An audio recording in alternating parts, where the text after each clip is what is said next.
Hello, this is a recorded video discussing the first experiment for Physics 71.1. The first experiment is on measurement, uncertainty, and deviation. So, in this experiment, you are expected to learn three things.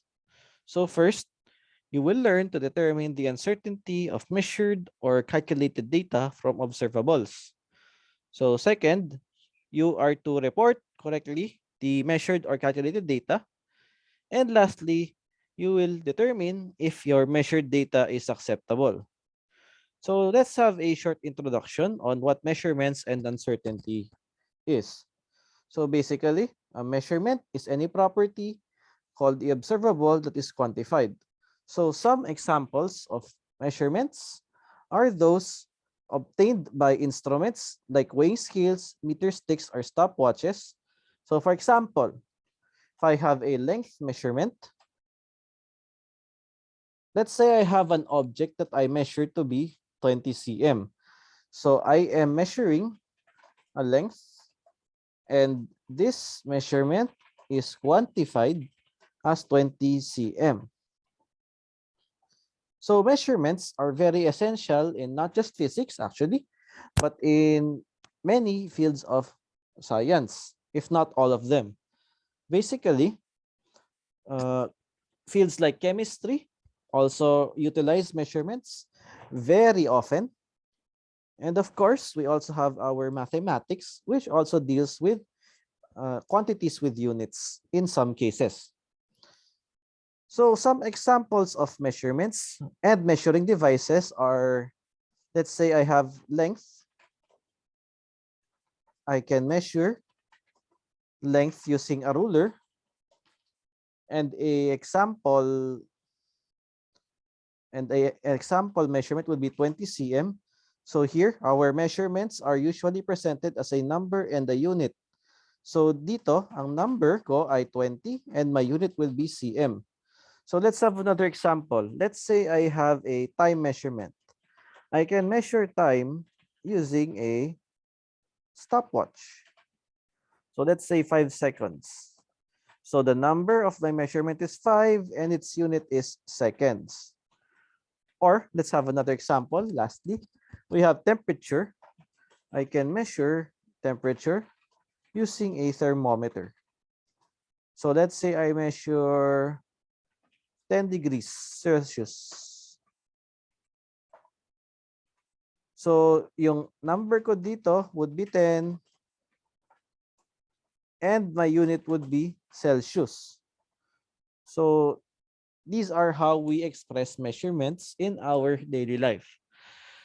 So one weakness or weak point of measurements is that they can never be exact.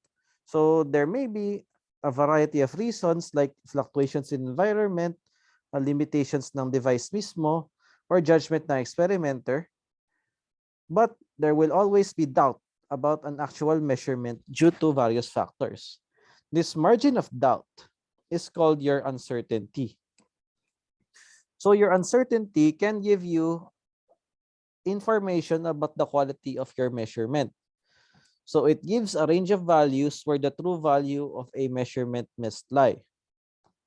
A smaller uncertainty will mean a better measurement. So let's have an example here. So I have here an example of a metal block that is measured using a ruler. So actually, makita ninyo itong measurement na ito sa second experiment because this is part of that data set for the next experiment. Anyway, dito naman sa inyong metal block, you are measuring how much dito. So you have 1 cm, itong malaking line dito, 1.5 itong other line. So you have here 1.4 cm. And this line here should represent yung 0.05 cm. Pero look at the actual measurement of the block. So it's not actually exactly at the line that denotes yung 1.45 cm. Actually, it's a little less than that. So may mga cases na ganito, no? So this is a case of measurement device limitation. So yung ruler natin yung limitation ng device niya, it can only measure up to, or down to rather, down to 0.05 cm.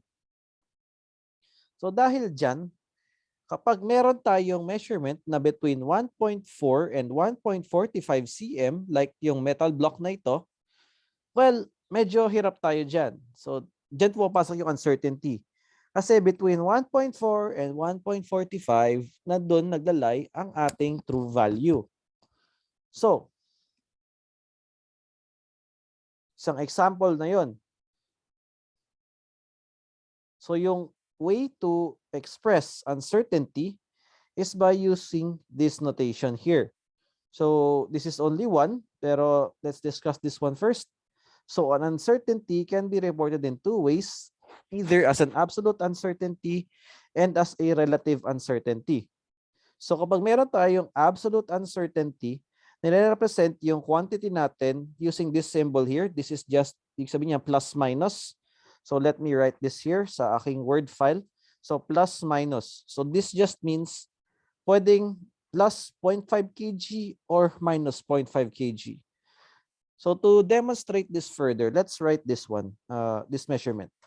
So 0.5 kg, actually, this is a range of values as defined earlier sa isang paragraph, di ba? So this range can actually be expanded. So let's say I have 54 kg minus 0.5 kg. Ito yung one end of my interval or range of values. At yung other end naman, 0.5 kg. So plus 0.5 kg. So if I calculate this, so yung magiging range ko actually, so magiging 53.5 kilograms to 54.5 kilograms. So all of these represent the same measurement, uncertainty, same range of values, mathematically the same. Pero yung plus minus notation for uncertainty, it's very convenient kasi you can write it shorter, di ba? So anyway, before we proceed, let's first discuss the supplementary material that we will need for this experiment. So this supplementary material is actually just a tool that will help you with the calculations. So sa supplementary material natin, let's first discuss measurement errors. So ang errors, ang possible na causes ng uncertainty. So when you have errors, so you have your random errors and systematic errors. Ang random error defined as characterized by small irregularities in measurements. While itong systematic errors naman, these are errors that are the results of faulty assumptions in the device that cause a constant shift in the data. So if I were to write random versus systematic error, I would pick a random error instead. Kasi a random error, so small irregularity lang siya. It does not really affect my measurement that much. However, if my systematic error ako, so I have a consistent error because I have a faulty device. Basically, for example, if hindi calibrated ang device natin, pwede mangyari yan. For example, yung mga advanced thermometers, usually dapat kinakalibrate muna yan.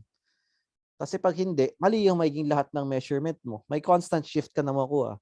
So for example, if I have a thermometer that is faulty,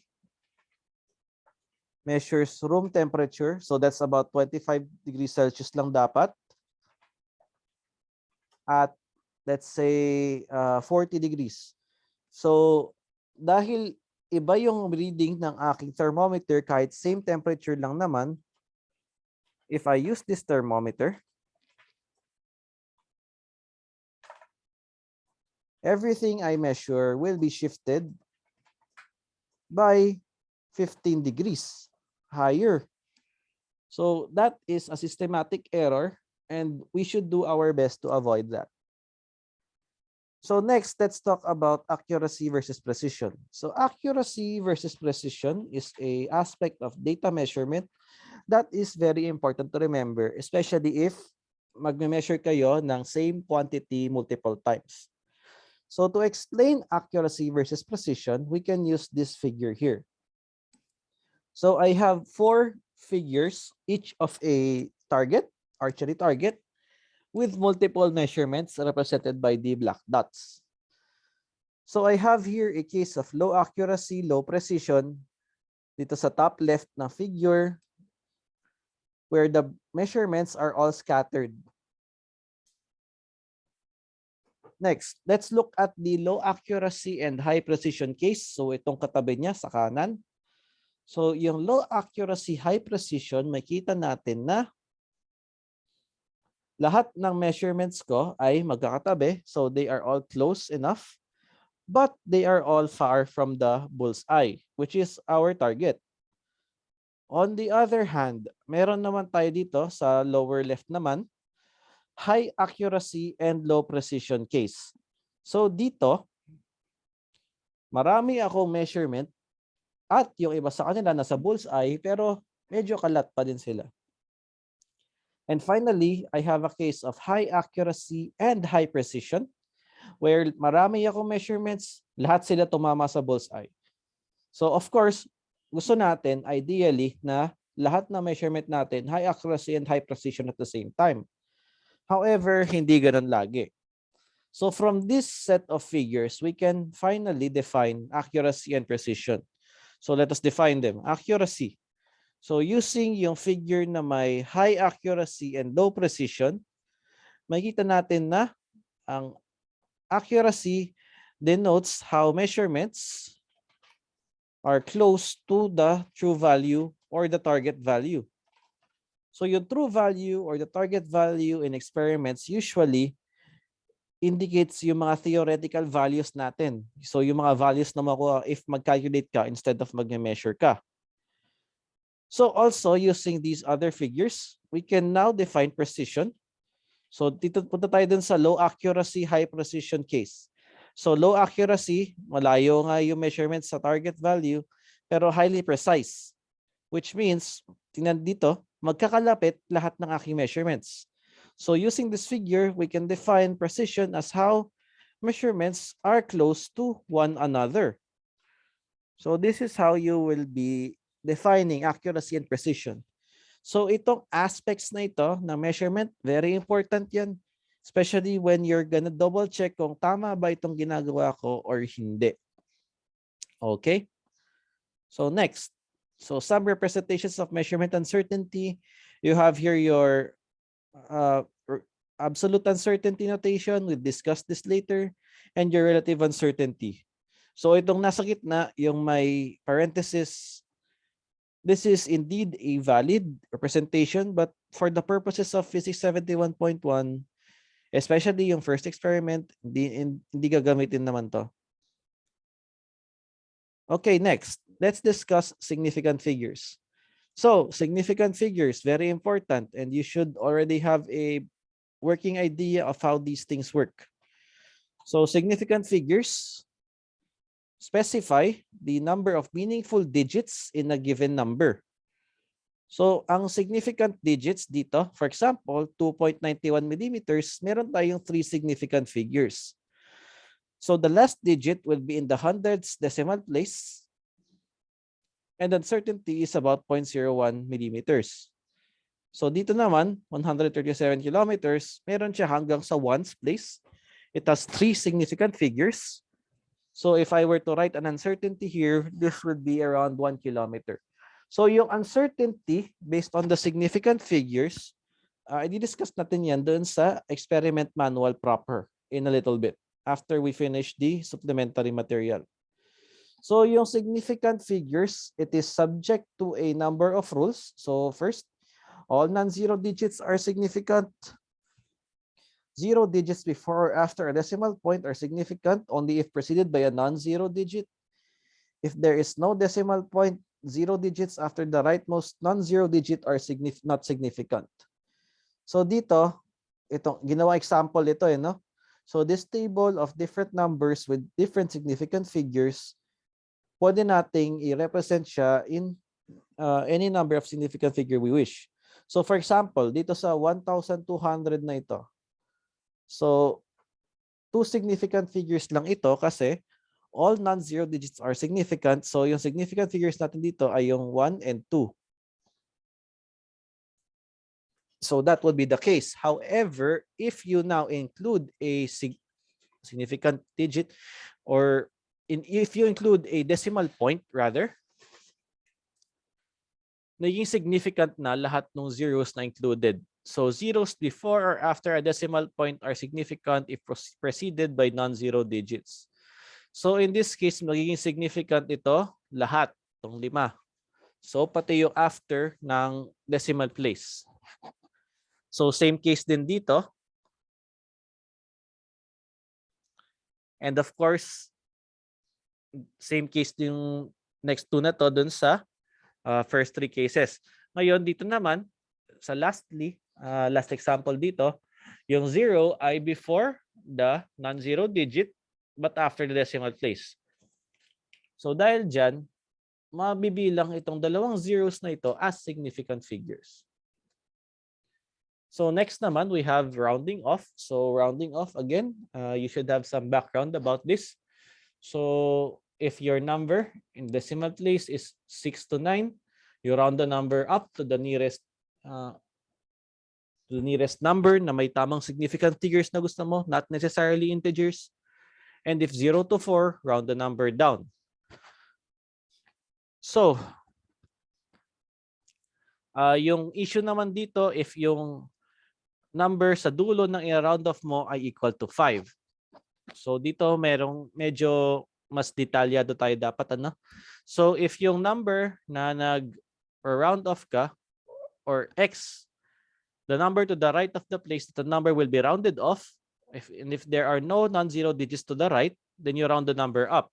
So for example, 0.654 ito. So despite being 0 to 4, you round this up to the nearest greater rounded up value. So 987.654, round off mo sila lahat para maging 987.7. So similarly naman, if there are no non-zero digits to the right of the number na 5, then you round it off to the nearest even digit to the left of that number. So for example, if you have 2.15, this is 2.2 instead. And if 6.25, dito 5 pareha sa dulo pero nearest ang 0.2, so ma-round down naman siya in this case.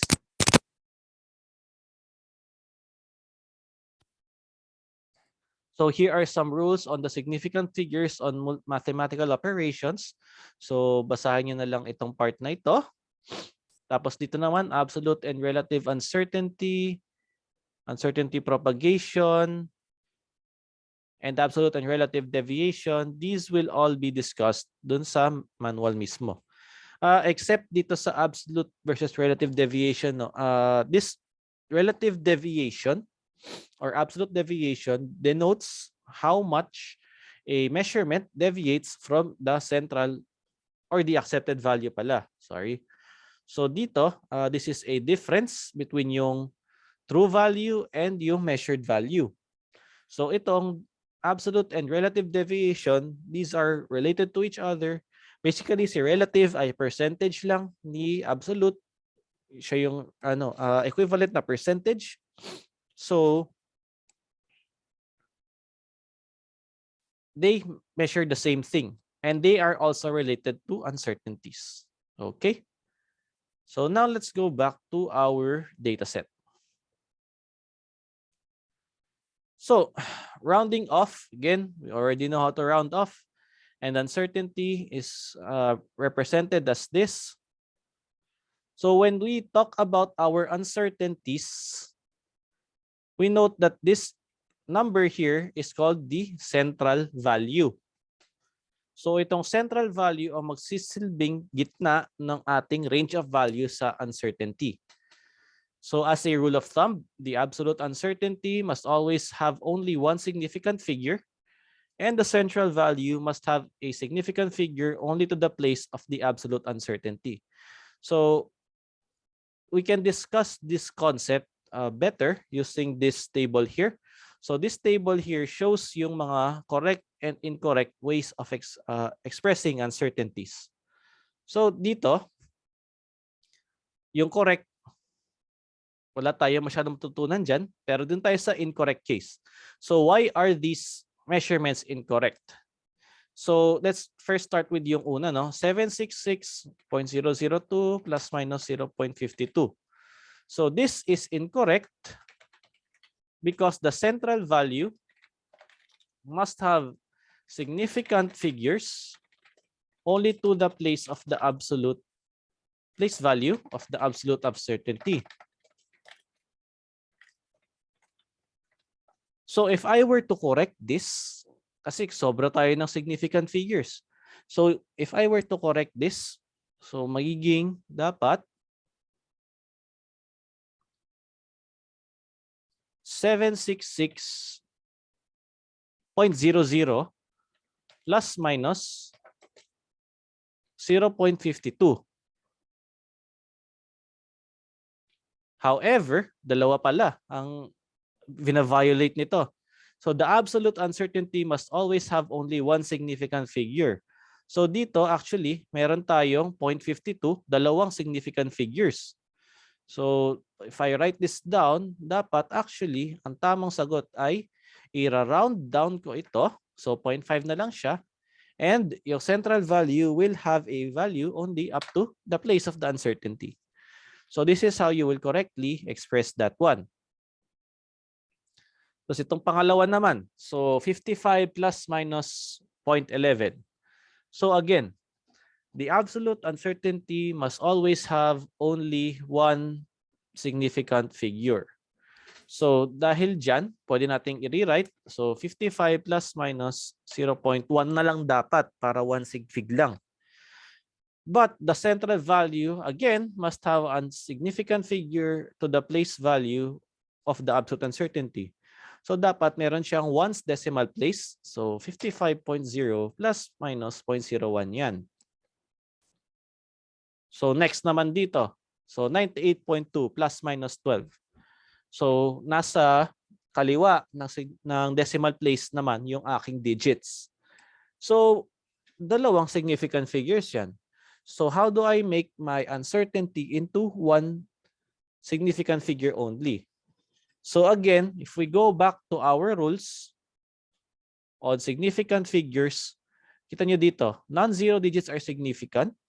Pero pag walang decimal place, hindi maka-count as significant figures yung aking zeros. So this means that in order to make this one significant figure, I type plus minus 10 na lang. So yung 0, dahil walang decimal place, hindi siya significant. So dahil din dyan, dapat mag-match si central value sa place ng uncertainty. So this means I can rewrite my incorrect uncertainty to this value here. So ganito siya i-correct. So another way of expressing uncertainties is by using relative uncertainties. So basically, ang relative uncertainty ay isang percentage, equivalent percentage ng central value wherein the true value must lie.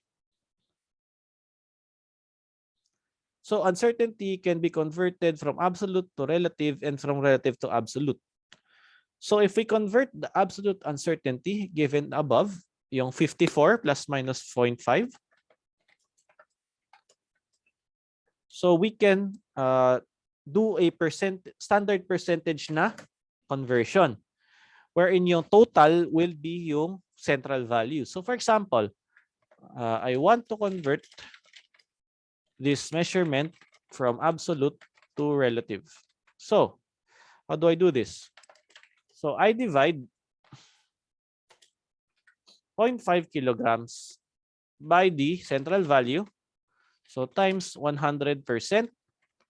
So if I do this, mawawala yung kilogram unit ko and I get a percentage na lang. So 54 plus minus 0.09%. So how do I return this? So how do I return this from relative to absolute? Dito papasok ang dimensional analysis na natutunan sa Physics 71. So here we can treat the percent actually as a unit, although it is informally not a unit. For example, I have 54.0 plus minus 0.09. May kg pala dito. So, babalik na rin ko lang yung aking operation. So, 0.9%. Gusto ko mawala yung percent ko at magkaroon ng kilogram. So, what I will do is divide my percentage by 100% and multiply it by my uncertainty. So, 0.9% over 100% times yung central value natin, which is 54 kilograms. So, I will get plus minus. So, calculate tayo. 0.9 over 100 times 54. So, 0.486 kilograms. Pwede ko siyang i-round off to 0.5 kilograms at makuha ko yung sagot ko ulit. Pero I want to take the time to look at this uncertainty dito. Itong sagot na nakuha natin ito. So note that in this case, na-round off ko siya. Pero in some cases, merong parts na hindi mo mara-round off or mababalik yung absolute from the relative measurement if pabalik-balik kang nagko-convert. So it doesn't always return the actual value of the uncertainty. So dito, pwede kong i-round off to 1 sig fig. Pero may cases talaga na hindi mo ma-round off ng tama yan or hindi mo ma-retrieve itong value talaga. So you better be careful with that na lang. So baka ma-encounter nyo rin yan during your experiments. So uncertainty propagation. So ito na yun actually, no? Yung dito sa supplementary material. So meron tayo dito addition and subtraction of uncertainties, multiplication, power, etc. So dito, how do we add or subtract or whatever, kung paano natin pag-interactin ang at least two quantities na may uncertainty. So basically, uncertainty, addition and subtraction, multiplication and division, i-cover natin dito. But first, let's discuss uncertainty propagation. So the measurement itself is usually not the end point of an experiment. Most of the time, the measurement is used to compute for other values. It's important to maintain the correct value of uncertainty, or else it might give an impression that using the measurement and calculations improve the measurements, which can never be the case. So ultimately, uncertainty can only increase or remain the same after operating with measurements. So how do we propagate uncertainties? Basically, so addition and subtraction.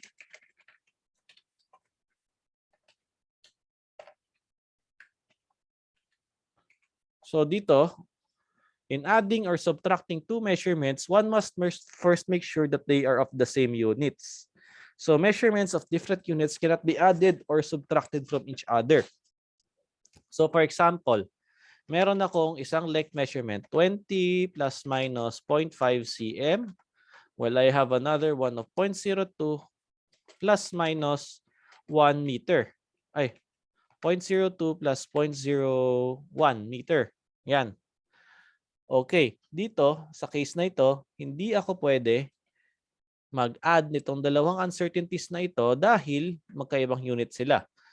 So let's take this given value for example na lang. Yun dito, excuse me, yun nandito sa manual. So for example, we have here 105 plus minus 4 meters and 82 plus minus 1 meter. So pwede natin i-add or subtract, no? Ang mangyayari nga pala dito, so if whatever you do to the addition or subtraction ng central value, ang mangyayari sa uncertainties ay mag-add up ang uncertainty regardless of addition or subtraction. So for example, if I were to subtract this, 105 plus minus 4 minus 82 plus minus 1, yung mangyayari sa akin ay Ito-subtract ko ito, 105 minus 82 would be 23. Pero yung uncertainty ko would be added nonetheless. So magiging 5 ang uncertainty ko. My final measurement after subtraction would be 23 plus minus 5. Okay, so summarize lang natin. So uncertainty will add up regardless of addition or subtraction. Okay. So again, note na lang yung significant figures pa din. So medyo important yan. So now let's move to multiplication and division. So this one is actually a little more complicated. So in multiplication and division, nauna do, okay lang na magkakaiba ang units ng ating mga quantities. The resulting value will adjust depending on the units of the factors. As for their uncertainties, because their uncertainties have different units, they can't just be added up as in addition or subtraction. So dito, magkakaroon ka ng conversion to a relative uncertainty before adding. So let's write this down in more detail. So multiplication and division. So example dito, consider the height of a person. So consider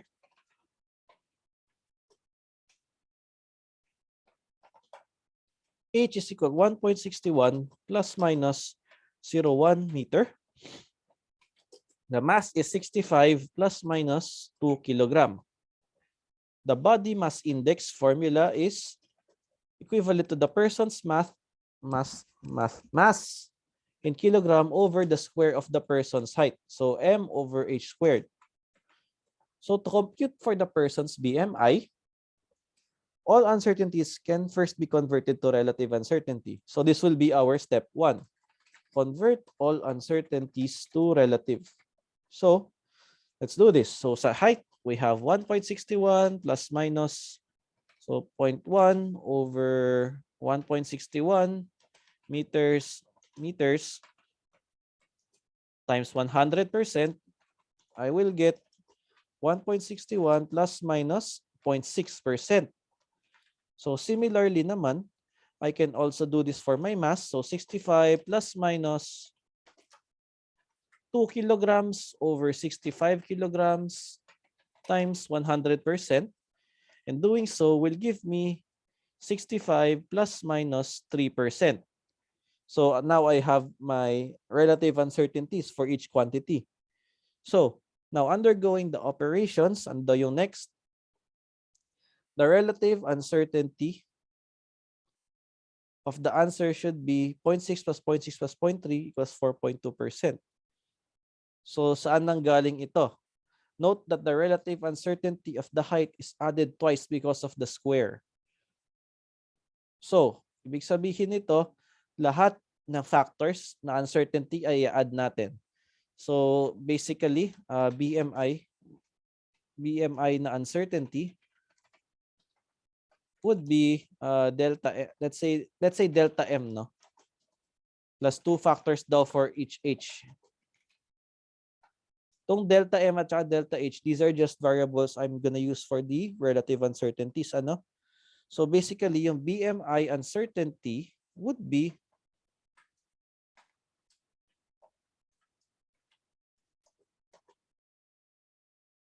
.6% plus 0.6% plus 3% or 4.2%. Okay? So ito na pala yung ating step 3. Add the relative uncertainties for each factor involved. And next, rounding the uncertainty of the one significant figure should be done at the final answer only. So mamaya pa daw tayo mag-round off. Iwan na natin muna yan. Okay, next naman, step 4. Calculate the central value. Dali lang yan kasi BMI, so central value lang siya. M is 65 kilograms. Tapos ito ay 1.61 meters squared So calculator, I should get 65 or 1.61 over 1.61. So rounding off, I should get 25.0. So 0.08. So BMI 25.08 kg per square meter. So dito, yung aking measurement ngayon na ay round off accordingly. Round off accordingly na yung last step natin. So 25.08 plus minus 4.2%. So una-una sa lahat again. So uncertainty must be only 1 SG. So 25.08 plus minus 4% lang dapat yan. Central value must only have significant figures up to place of uncertainty. So dapat sa ones place lang. So ibig sabihin, I should have 25 plus minus 4%. So this is how I will do my multiplication and division. So some other rules dito, if my measurement is multiplied with the constant, the absolute uncertainty will also just be multiplied with the constant. Relative uncertainties will remain unchanged. So bakit? So say for example dito, if I have multiplied with constant. So sabihin natin I multiplied my BMI with pi. So halimbawa 25 pi times let's say 5 pi. 5 pi din yung ano ko, uncertainty ko. Kapag kinonvert ko to when converting to relative, kita natin BMI, so this will be 25 pi plus minus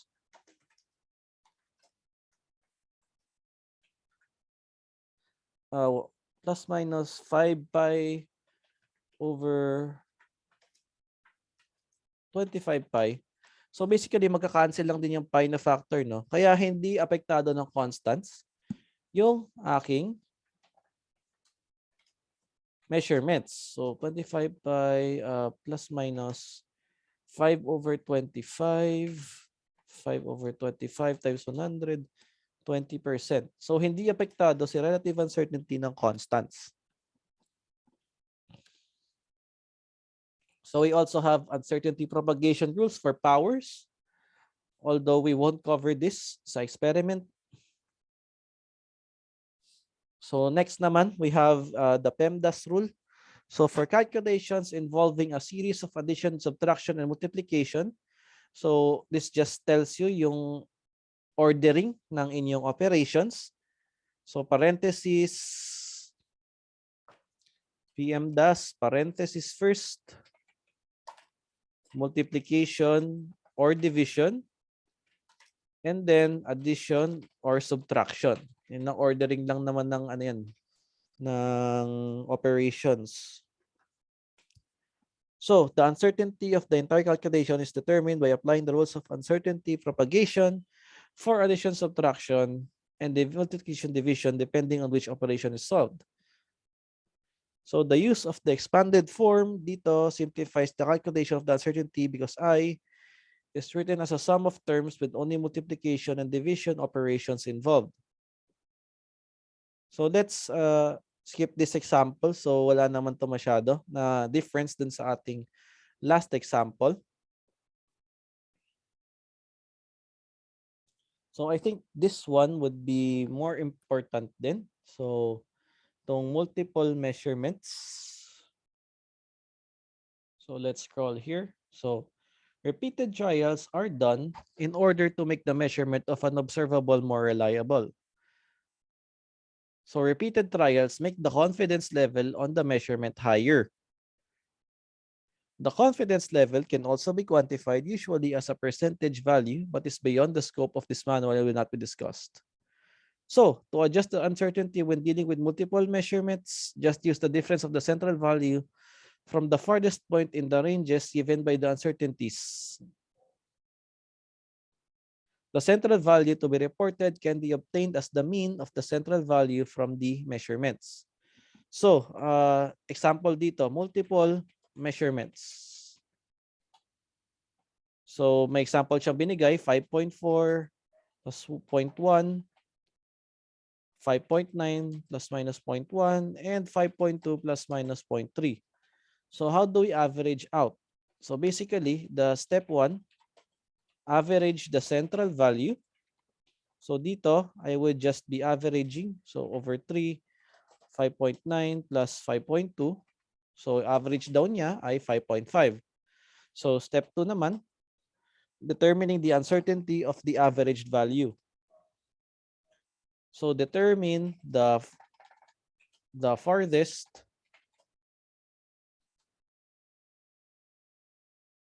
endpoint from the central value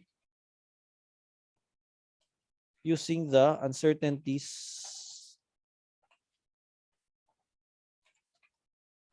So uncertainties of each data point. So dito, basically, what we want to do is first expand each uncertainty. So let's expand, no? 5.4 plus minus 0.1. This will be equal to an interval of 5.4 minus 0.1 to 5.4 plus 0.1, or 5.39, 5.3 rather, 5.5. So delete lang natin to. Same here dito sa 5.9.1 plus minus 0.1. So this is 5.82, 6.0, and similarly sa 5.2 plus minus 0.3. So ang mangyayari dito ay 4.9 to 5.5. So our central value is 5.5. And what is the farthest endpoint?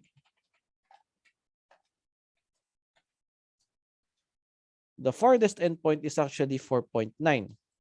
Kasi 5.5 minus 4.9 is 0.6. You can verify this with all other endpoints, pero si 5.9 ang pinakamalayo. So if I write the others, so 5.5 minus 5.3, 0.2 lang yan. 5.8 minus 5.5 is only 0.3. So 6.0 minus 5.5 is only 0.5. So ito yung malapit ano. So ito yung malayo pala, sorry. Ito yung malayo na endpoint. So yung mangyayari dito, yung 0.6 yung new uncertainty natin. So anong step to? Step 3, the new uncertainty is now the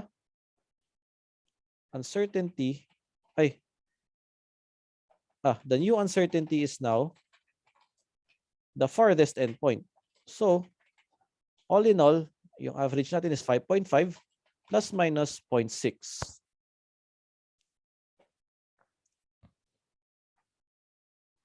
Okay, so lastly, we have our deviation discussion. So deviation, as I mentioned earlier sa supplementary material, must discuss dito. So when the true value is known or when an accepted value is given, so a new quantity can be obtained to describe its distance from the measurement. So this quantity is called the deviation. So the absolute deviation can be computed as follows. So you have your central value minus your accepted value.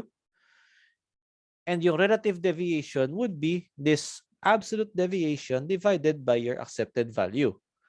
So if it times 100% natin ito, this will be called the percent error.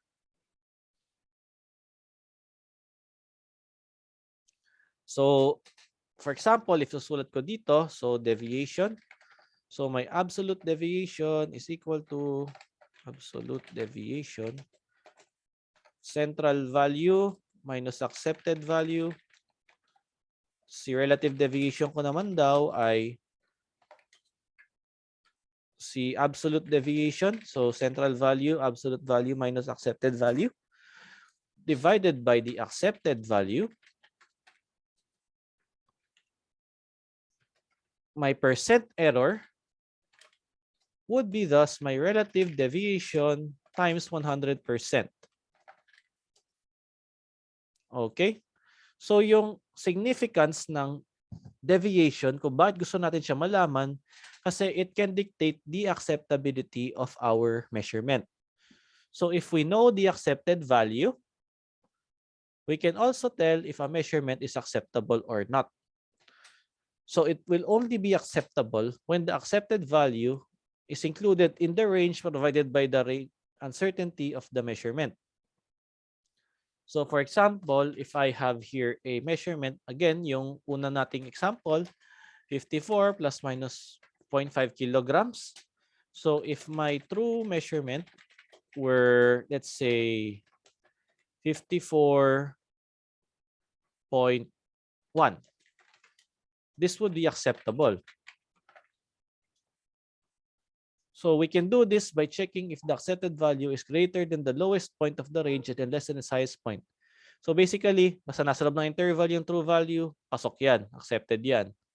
Pero if we're gonna use uncertainty, note lang, if the uncertainty is greater than the deviation, then the measurement is acceptable. Note that the relative uncertainty must be compared with relative deviation and absolute uncertainty must be compared with absolute deviation. Okay?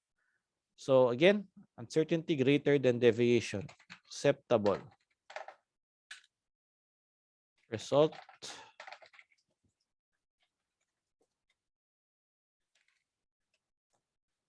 Both of these statements dito sa paragraph na ito just mean na yung pasok sa plus minus na interval yung true value.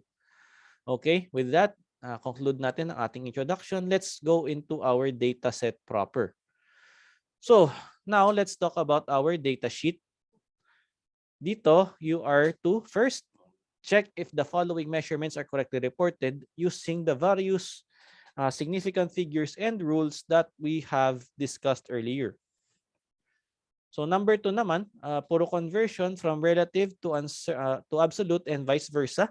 So again, we have demonstrated this earlier. This is also in the manual. So this is a percentage operation. And again, I will reiterate this na hindi sa lahat ng cases na where you're going to convert vice versa from relative to absolute ng pabalik-balik, hindi mo lagi ma-retrieve yung original absolute uncertainty mo. So take note of that lang. So number 3, you have here the multiple result or multiple data point case. So you are to determine the measurement of the average, central value, and uncertainty. Parehas. So number 4 naman, the following data are measurements of the dimensions of a box. So note lang dito na ang volume ng isang box ay L with height. So medyo simple lang naman, di ba? Yung volume mismo. Pero ngayon, you will be dealing with uncertainties. So how do these uncertainties propagate for multiplication and division? Well, in this case, multiplication lang. So dito, pansinin nyo rin, take note, iba-iba ang units ng bawat measurement. So ito, tong length ay centimeter, tong height ay millimeter, and tong width ay meter. So ingat tayo dyan. So next question, we have kung acceptable ba based on our criteria of deviation and uncertainty yung accepted ay yung value natin na measurement. So dito naman questions, these are conceptual. So answer in no more than 2 sentences. So yung concepts nito ay dapat nandito rin sa manual and discussed earlier in the video. So copyright notice, please just don't reproduce the material. Yun lang naman sinasabi nito. And with that, this concludes our video on experiment 1. Thank you for watching and good luck with your experiments.